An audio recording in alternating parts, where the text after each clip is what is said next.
রাধে রাধে বন্ধুরা, আশা করি তোমরা সকলে খুব খুব খুব ভালো আছো। আমি আর আমার গোপু সোনাও ভালো আছি। তো সকাল সকাল আমার গোপু সোনা যাচ্ছে, এখন দেখো। আর গোপু সোনাকে দেখে নাও, কত কিউট লাগছে বলো তো। সত্যি এই ড্রেসগুলো পরলে না আমার গোপু সোনাকে খুব খুব কিউট লাগে। আর তোমরাও জানাবে সত্যি কতটা কিউট লাগে। আমার তো মনে হয় সারাক্ষণ যেন কোলেই রেখে দিই, কোল থেকে নামাবেই না। তো চলো গোপু সোনাকে স্নান করিয়ে দিই। আর কালকে আরেকটা ড্রেস এনেছিলাম, সেটাই আজকে পরাবো। তো দেখে নেবে কতটা সুন্দর লাগে। তো চলো গোপু সোনা স্নান হোক সে এদিকে। আর তোমাদের একটা সুন্দর ছোট্ট গল্প প্রতিদিনের মতো আজকেও আমি তোমাদের শোনাবো। তো সেই গল্পটা হচ্ছে একাদশী সম্পর্কে। আর গল্পটার মধ্যে একটাই মাহাত্ম্য রয়েছে, যে ভক্তের ভগবান। একদম এ কথাটা সত্য। বাট ভক্ত কেমন হতে হয় এই গল্পটা শুনলেই তোমরা বুঝতে পারবে। তো একদিন একজন ভক্ত, তার নাম ভোলা। সে সত্যিই খুব ভোলা, মানে আলা ভোলা যাকে বলে। সে সত্যি কিচ্ছু বোঝে না। তো সে একটা কথা ভাবে, যে যারা সাধন ভজন করে, মানে মন্দিরে নাম সংকীর্তন করে, ভগবানের নাম করেন, তারা কিন্তু খুব ভালো ভালো ভোজন খায়। যেমন ধরো মিষ্টান্ন, লুচি, সুজি, পায়েস, এসব খাই, মানে এসব প্রসাদ পায়। তো ঠিক আছে, আমিও তাহলে যাই সাধু সন্ন্যাসীদের কাছে, গিয়ে বলি যে আমি তোমাদের সাথে থাকবো। তো সেই মতো ভোলা সেখানে যাই, আর গিয়ে বলে যে প্রভুজি, আমাকে তোমরা রাখবে তোমাদের সাথে, আমি তোমাদের সাথে থাকবো।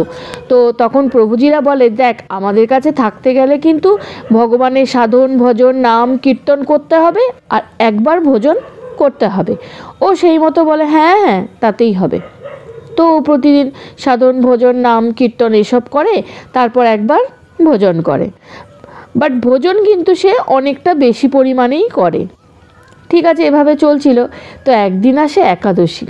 তো একাদশীর দিন ধরো পুরো মানে কোনো সাধু বৈষ্ণব এরা কেউই তো সেবা করেন না, নির্জলা উপবাস রাখেন। তো সেদিন ভোলা তো সেটা জানতো না। ভোলা সেদিন বলে যে সাধন ভজন নাম কীর্তন করে এবার প্রসাদ পাওয়ার কথা। তখন ভোলাকে বলা হয়, না, আজকে আর প্রসাদ পাবি না, আজকে কোনো কিছু হবে না রান্নাবান্না, কারণ আজকে হচ্ছে একাদশী, তাই আজকে কিছু হবে না। তখন ভোলা বলে, এরকম করে তো আমি থাকতে পারবো না প্রভুজি। তখন বললো যে, দেখ, তাহলে এই গ্রামের বাইরে নদীতে গিয়ে তুই নিজে রান্না করে খাওয়া দাওয়া করতে পারিস, আমাদের এখানে কিন্তু আজকে মন্দিরে কোনো রান্নাবান্না হবে না। ও বলল ঠিক আছে। তখন আলু আটা নিয়ে আর একটু মিষ্টি গুড় টুড় নিয়ে ও নদীর ঘাটে চলে যায়, আর সেখানে গিয়ে রুটি বানায়, 5-6টা রুটি বানায়, একটু আলু সবজি বানায়, আর গুড় ছিল। তো প্রভুজিরা বলে দিয়েছিল, তুই যখন সেবা করবি তখন কিন্তু একটু ভগবানকে ভোগ লাগিয়ে তারপর সেবা করবি। তো ও বলছে ঠিক আছে। তো এবারে ও তো রান্নাবান্না হয়ে গেছে, এবার ভোগ লাগাবে।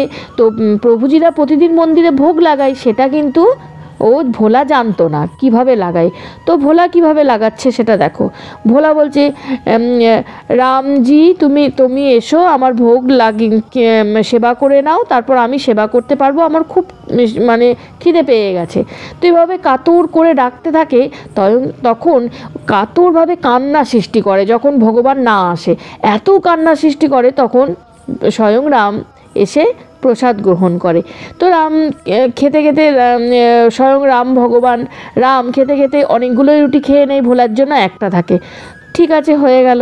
নেক্সট বার আবার ভোলা মানে একাদশীতে আবার ভোলা একটু বলছে, প্রভুজিকে একটু বেশি করে দাও, কারণ রাম আসে, স্বয়ং রাম ভগবান আসে, আর অনেক খাবার খেয়ে চলে যায়, সেবা করে চলে যায়, আমার কিছুই থাকে না। তো ঠিক আছে, সেই মতো আর একটু বেশি দিয়েছে রেশন ওকে। তো তখন রাম কি করে, রাম যখন আসে তখন সীতামা বলে, আমি তোমার সাথে যাব, তুমি ভোলার প্রসাদে খুব প্রসন্ন, আমি তোমার সাথে যাব। তাহলে আবার প্রসাদ তৈরি করে ওরকম ডাকে ভগবানকে, কাঁদতে কাঁদতে। তখন ভগবান স্বয়ং রাম আর সীতা আসে। এবার আবারও ভোলার কম পড়ে যায়। এইবার করতে করতে করতে করতে একবার তার পরের বার হনুমান আসে। তো আমি খুব শর্টে তোমাদের গল্পটা শোনাচ্ছি। তো হনুমান আসে। তো এরপর যখন প্রভুজিকে বাড়াতেই থাকে রেশনটা, তখন প্রভুজি বলে যে, কী ব্যাপার, আজ আমি দেখবো এই একাদশীতে তোর কে সেবা করতে আসে। তো প্রভুজিও তার সাথে এসেছে। সেদিন কিন্তু প্রভুজি এসেছে বলে আর ভগবান কিন্তু প্রসাদ গ্রহণ করতে আসে না। তখন ভোলা প্রচণ্ড কান্নাকাটি করে, এতটাই কান্নাকাটি করে প্রায় অসুস্থ হয়ে যাওয়ার মতো।